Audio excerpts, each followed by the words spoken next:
हे guys, welcome back to my channel. कसे आहात तुम्ही सगळे? आय होप सगळे मजेत असणार. तर तुमच्याकडे ऑटोमॅटिक वॉशिंग मशीन आहे, पण त्यामध्ये सारखं 4C एरर येतोय किंवा पाणी वॉशिंग मशीनमध्ये खूप कमी येते. एकदम सिंपल स्टेपमध्ये आपण घरच्या घरी तो प्रॉब्लेम सॉल्व्ह करू शकतो. तर त्या अगोदर तुम्ही चॅनलवर नवीन असाल तर प्लीज चॅनलला सबस्क्राईब करा. तर वॉशिंग मशीनमधील 4C एररचा प्रॉब्लेम किंवा पाण्याचा प्रॉब्लेम एका सोप्या पद्धतीने कसा सॉल्व्ह करायचा चला बघूया. ही आहे सॅमसंगची फुल्ली ऑटोमॅटिक वॉशिंग मशीन. तर या मशीनमधला 4C एररचा प्रॉब्लेम मी एकदम इझिली कसा सॉल्व्ह केला चला बघूयात. तर सर्वात आधी आपल्याला वॉशिंग मशीनच्या पाण्याचा नळ बंद करून घ्यायचा आहे अँड मेक शुअर की वॉशिंग मशीनचा प्लग सुद्धा ऑफ असेल. वॉशिंग मशीनच्या मागच्या बाजूला वॉटर सप्लायसाठी जो पाईप जॉईंट केलेला आहे तो तुम्हाला ओपन करून घ्यायचा आहे. त्या पाईपामध्ये थोडंसं पाणी असेल ते काढून घ्या, म्हणजे ते पाणी इतरत्र कुठे सांडणार नाही. त्यानंतर वॉशिंग मशीनच्या आतमध्ये ही अशा प्रकारे तुम्हाला कॅप दिसेल, ती तुम्हाला रिमूव्ह करायची आहे. तर यामधून पाणी फिल्टर होऊन मशीनमध्ये जातं. तर आता तुम्ही इकडे बघू शकता या कॅपमध्ये किती कचरा अडकलेला आहे, त्यामुळे मशीनमध्ये पाण्याचा फ्लो एकदम स्लो झाला होता. जर या कॅपला तुम्ही नॉर्मल पाण्याखाली जरी धुतलं तरी तो कचरा निघून जाईल, पण जर कचरा निघाला नाहीच तर तुम्ही त्यासाठी ब्रशचा वापरसुद्धा करू शकता. त्यानंतर तुम्हाला मशीनच्या आतमध्ये अजून एक जाळी बघायला मिळेल.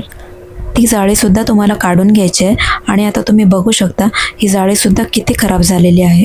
जाळी रिमूव्ह केल्यानंतर तुम्ही इकडे बघू शकता किती कचरा यामध्ये साचलेला आहे. तो कचरा तुम्हाला एका कपड्याच्या मदतीने क्लीन करून घ्यायचा आहे. आणि आता तुम्ही बघू शकता त्यातील कचरा जो होता तो मी पूर्णपणे इथे क्लीन करून घेतलेला आहे. सुरुवातीला काढलेली कॅप आणि जाळी मी दोन्ही पण स्वच्छ करून घेतले आहेत आणि तुम्ही आता यामध्ये फरक बघू शकता. हे किती क्लीन झालेले आहेत आणि सुरुवातीला यामध्ये किती कचरा अडकला होता. आता आपण काढलेली जाळी जशीच्या तशी परत मशीनमध्ये लावून घ्यायची आहे. त्यानंतर त्याच्यावरची जी कॅप आहे ती सुद्धा मशीनमध्ये व्यवस्थितपणे लावून घ्यायची आहे. आता हा पाण्याचा फिल्टर आहे तो पूर्णपणे इथे क्लीन झालेला आहे. त्यानंतर तुम्हाला अजून एक महत्त्वाचं काम करायचं आहे, ते म्हणजे आपण जो मगाशी पाण्याचा पाईप काढला होता तो पाण्याचा पाईप घेऊन पाण्याचा नळ चालू करायचा आहे आणि थोडं पाणी त्यातून जाऊ द्यायचं आहे.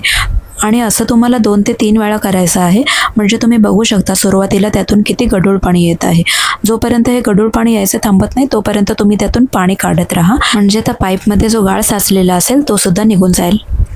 3 ते 4 वेळा पाणी जाऊ दिल्यानंतर तुम्ही आता इकडे बघू शकता स्वच्छ पाणी आलेलं आहे. त्यानंतर हा पाईप पूर्वीसारखाच वॉशिंग मशीनला अटॅच करून घ्यायचा आहे. And now we are all set to go.